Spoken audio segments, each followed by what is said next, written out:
In this video, we will see append function and insert function that we have already discussed. So already I have written this program. I have shown you this is structure and this modified one. I have taken array of size 20. Let us make it to 10 so that we can see the contents easily inside debug area. And inside main function already array is initialized and the size is 10 and also the present elements are 5. Now here I will write on a function for append. This append function will insert a new element at the end of an array, so it should take a structure array. As it is going to modify the array, it should be a call by address type, and this x is the value that we want to insert.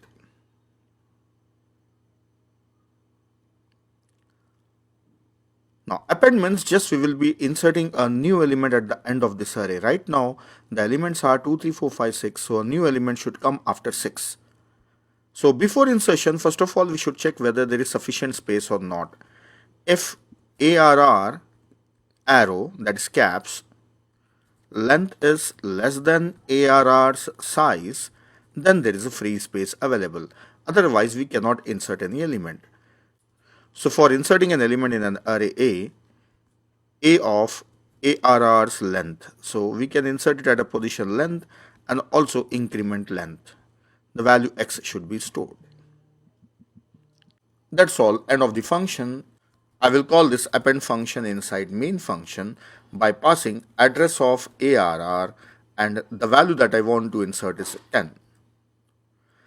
After inserting the value, this display function will display the value. I should get the values that are 2, 3, 4, 5, 6 and 10. Let us run. Yes, the elements are 2, 3, 4, 5, 6, 10. So this display function is displaying all the elements up to the length of an array. Let us debug this program and see at the append function I'll put a breakpoint, then I will run. Yeah, here inside the debug area you can see the elements in an array are 2, 3, 4, 5, 6. And it's about to call append function. Let us go to append function. It will check the length and the size. Then it will store an element in an array. Now if I expand this array object, you can see that after 6 a value 10 is also stored. Back to main function, then display will display all the elements. So that's it. We have seen how an element is stored in an array. So this display will display the elements that we have already seen it. So let us stop the function. Now next thing, we will write a function for insert.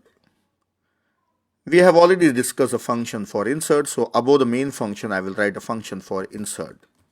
So the function for insert returns void and the function name is insert, and it should take a parameter of type array by address because it's going to modify an array.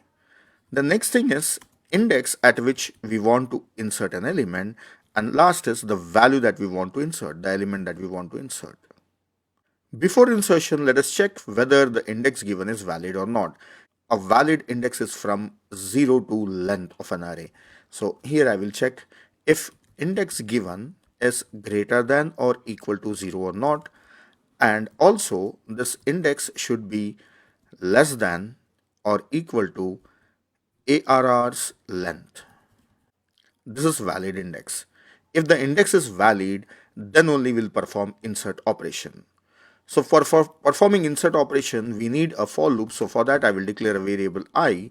Now here using for loop, we will shift the elements and provide a free space for a new element. Then we will insert it. I starts from ARR length greater than given index and I minus minus. I am writing the same code what I have shown you on whiteboard.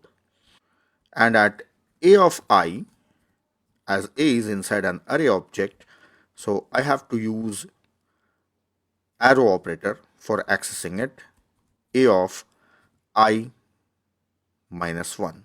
So the previous element we will copy it here at the current place. Then after this, in an array at A of the given index, we can write down an element, and also ARR's length should be incremented because we have inserted a new element. That's all. This is the insert function. Now let us go back to main function. Inside the main function, I have already shown you how to use append. Now let us see how to use insert function.